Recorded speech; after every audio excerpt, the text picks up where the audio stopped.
ನಮಸ್ತೆ ವೀಕ್ಷಕರೇ, ನಾನು ನಿಮ್ಮ ಉದಯ್ ಶಂಕರ್. ಶ್ರೀಶಂಕರ ಜ್ಯೋತಿರ್ವಿಜ್ಞಾನ ಸಿದ್ಧಿಪೀಠಂ ಯೂಟ್ಯೂಬ್ ಚಾನಲ್ಗೆ ಸ್ವಾಗತ, ಸುಸ್ವಾಗತ.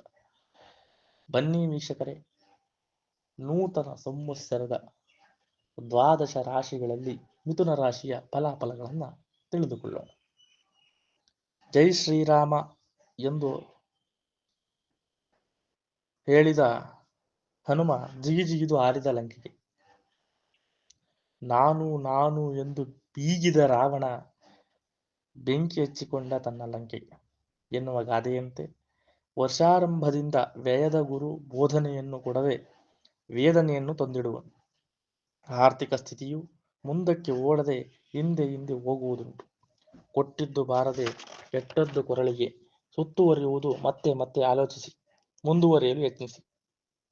ಕುಟುಂಬ ವರ್ಗಕ್ಕೂ ಅನಾರೋಗ್ಯದ ಅವಾಂತರಗಳು ಹೆಚ್ಚು ಖರ್ಚಿಗೆ ಅವಕಾಶವಾಗುವುದು. ಅಲಕ್ಷ್ಯ ಮಾಡದೆ ಪರಿಹಾರ ಉಪಾಯಗಳನ್ನು ಅನುಸರಿಸುವುದು ಉತ್ತಮ.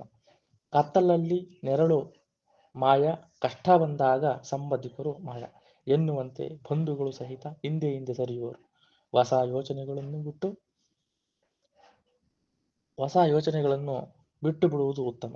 ಅವಶ್ಯಕತೆ ಇದ್ದಲ್ಲಿ ಪ್ರಯಾಣಿಸಿರಿ. ಪಾಲಿನ ವ್ಯವಹಾರಗಳು ಬೇಡವೇ ಬೇಡ. ಅಧಿಕ ದುಡಿಮೆ ಫಲ ಕಡಿಮೆ ಎಂದು ಕೈ ಚಿಕ್ಕಿಕೊಳ್ಳುವ ಪ್ರಸಂಗಗಳು ಬರುವುದುಂಟು. ಈ ಸಲ ಮುಂಗಾರು ಮಳೆ ಕೈಕೊಟ್ಟು ಹಿಂಗಾರು ಮಳೆಯಿಂದ ಸ್ವಲ್ಪ ಕೈ ಹಿಡಿದು ಮುಖದಲ್ಲಿ ನಗೆಯನ್ನು ತುಂಬುವುದುಂಟು. ಶನಿಯು ವರ್ಷಾರಂಭದಲ್ಲಿ 10ನೇವನಾಗಿರುವುದರಿಂದ ಹೊತ್ತಿಗೆ ತಮಗೆ ಶಕ್ತಿಯನ್ನು ಕೊಡುವುದುಂಟು.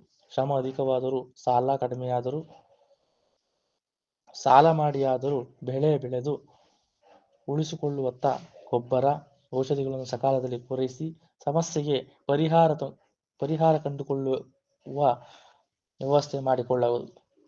ಇನ್ನೊಬ್ಬರ ಸಮಸ್ಯೆಯಲ್ಲಿ ಪಾಲ್ಗೊಳ್ಳುವವರನ್ನು ಖಂಡಿತ ಬಿಟ್ಟುಬಿಡಿ. ವಿದ್ಯಾರ್ಥಿಗಳಿಗೆ ಓದಿದ್ದು ವಾದ ಮಾಡದೆ ಇನ್ನಷ್ಟು ಓದುವುದನ್ನು ರೂಢಿಸಿಕೊಳ್ಳಬೇಕು. ಜಾತಾವಲೋಕನ ಮಾಡಿಸಿ ತಕ್ಕ ಉಪಾಯಗಳನ್ನು ಮಾಡಿಸಿಕೊಂಡರೆ ಬುದ್ಧಿವಂತರಾಗುವರು. ಈ ರಾಶಿಯ ಗೃಹಿಣಿಯರು ಮಾತನ್ನು ಮಿತಗೊಳಿಸಿ ಕುಟುಂಬ ವರ್ಗದ ಸರ್ವರಿಗೂ ಹಿತ ಬಯಸುವ ಗುಣವಿರಲಿ. ಆಪಾದನೆಯನ್ನು ತಪ್ಪಿಸಿಕೊಳ್ಳಿ. ಗೃಹಿಣಿ ಗೃಹಮುಚ್ಚತೆ ಎಂಬ ನೀತಿ ವಾಕ್ಯದಂತೆ ಜೀವನ ಸಾಗಿಸಿರಿ. ಒಟ್ಟಾರೆ ಈ ರಾಶಿಯವರಿಗೆ 100% ಶುಭ ಫಲವಿದ್ದು ಗುರು ಶನಿ ಆರಾಧನೆಯಿಂದ ಅಧಿಕ ಫಲಗೊಳ್ಳಬಹುದು.